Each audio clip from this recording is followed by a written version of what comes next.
I see him in his portrait of Dick, you know. I think that he identifies so strongly with Dick that the playwright is. I think he identifies so strongly with Dick that he is wearing a Dick head and has entered the infamous home of the couple. I mean, I think that Jane has become the other, the romanticized, you know, pus-filled, living, breathing representation of the natural world. And I think we can see that it threatens him, Dick, and him, the playwright, you know, and his rational mind at the center of it all. Yeah, but what the fuck, right? You know, what the fuck? I think that I wanted to deepen the mystery of why Jane did what she did to Dick. I'm making strange with them. My film, I believe, makes them stranger than they actually were, so that it becomes ultra-normal. If I'm watching, you know, my play and I say, oh God, I get Dick, right? Or no, oh God, I get Jane. I get Dick and Jane. If I'm saying that, then I've failed, I think, as a playwright. I think I've been pat. I think I've been glib. I've been humping some cheap rump, you know, for what? 2 cents? So why? I don't want that. I think my film will make us ask if Jane and Dick managed to exist together under such profoundly symbolic terms, and if Dick was primarily unaware of the symbolism he was perpetrating, what do I mean?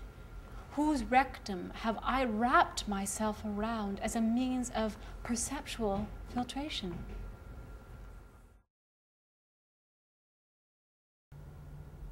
Dick and Jane, I think, for me, were two of the world's most notorious nobodies. And I think in my interpretation of them, they became relevant, whereas before they were irrelevant. Well, Dick and Jane had been living together for years when I found them, and I thought that they would make the most astonishing film. I began work on what I call an improvised monologue, which is myself talking for days and days and days, just talking. And I imitate Dick, and I imitate Jane, and I'm always in their presence while I'm doing it. I have this favorite scene from my film, and it's very hard to talk about it. I feel very, very shy. I mean, I think it's pride. Oh gosh, I'm very happy with the majority of the show, and I give it 4 or 4.5, you know, probably out of 5. The work comes to life before an audience, I believe, in a way that Jane and Dick never could. I mean, I think the film is like being at home with Dick and Jane. It's Dick and Jane at home, you know, in its essence. And they are such ordinary people. I mean, especially Dick. They could be Dick and Sandra. They could be Dick and Rose. They could be Dick and Janine Foisey, right? It's astonishing how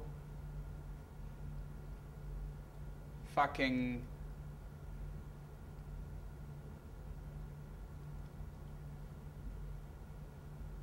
You know, it could be Dick and Zsa Zsa. I love the smell of live theater. I like that you can smell the actors, in particular, their hair or their, you know, their breasts, their, I don't know, whatever you can smell. You can't smell actors on film. You can't. Who says you can? Bullshit. I have a hard time taking theater seriously. All good ideas in film have come from theater. I find a live theater audience feels embarrassed for themselves and embarrassed for the performers. There hasn't yet been a real film made. There has not been a real film made. They don't understand the medium they're working in. Dick is very, very human. Jane is very human. Dick is very human. Jane is human too, but she's not as human as Dick. I mean, Dick is human in a way, but Jane is very human. I didn't want to let Dick be Dick as Dick. You know, I didn't want to let his humanity hinder him or prevent him from becoming more human. I didn't want that to happen. Jane's humanity, for me, almost immediately became a symbol for her vulnerability, but not vulnerability as a weakness, more of a convex space where Dick could ensconce himself. And the more I became aware of this humanity in Dick, the more I tried to smear it, if I can use that word, with idiosyncratic layer upon layer of the most, in a way, revolting and yet kind of attractive layers. And my goal here in this layering of Dick is to protect him from Jane's more oppressive form of humanity. Jane's humanity was being used by Dick as a protective enclave for his humanity.